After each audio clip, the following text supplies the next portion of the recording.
Zabbuli ey'ensanvu mu ennya. Ayi Katonda, kiki ekyatusuuza ennaku zonna? Kiki ekinyoosa obusungu bwe eri endiga ez'ettale lyo?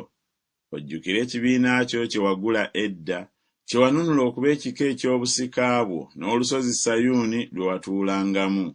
Oyimuse ebigere byo ogende mu bifulukwa ebitavaawo, obubi bwonna omulabe bwe yakola mu watukuvu.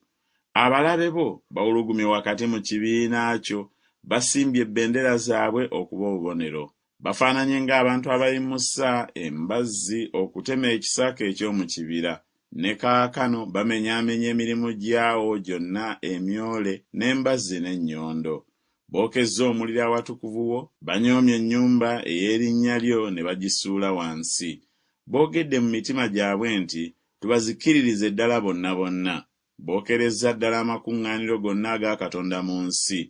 Tetukyalaba bubonero bwaffe, tewakyali nnabbi n'omu, so temuli n'omu mu ffe ategeera ebyo gye birituusa okubaawo.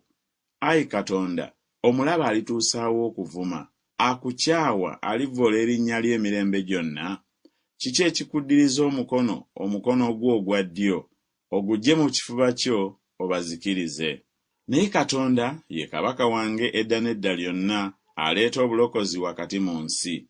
Wayawula ennyanja n'amaanyi go, wamenya emitwe gy'ensolo mu mazzi, wamenyaamenya emitwe gya lukwata, wamuwa okuba emmere y'abo abatuula mu ddungu.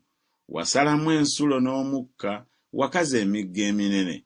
Emisana gigyo era n'ekiro kikyo, wakola omusana n'enjuba.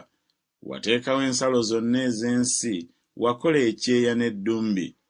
Ojjukire kino ng'abalabe bavumye, Ayi Mukama, era ng'eggwanga essirusiru liboggoledde erinnya lyo. Nkwegayiridde, towaayo emmeeme y'ejjiba lyo eri ensolo, teweerabira bulamu obw'abaavu bo ennaku zonna. Ojjukire endagaano, kubanga ebifo eby'enzikiza eby'ensi bijjudde ennyumba ez'ettima. Ajoogebwa alemenga okudda ng'akwatiddwa ensonyi, nkwegayiridde, abaavu n'abanafu batenderezenga erinnya lyo. Golokoka, Ayi Katonda, weewolereze ensonga yo. Ojjukire omusirusiru bw'azibye obudde okukuvuma. Teweerabira eddoboozi ly'abalabe bo, oluyoogaano lw'abo abakugolokokerako lulinnya bulijjo.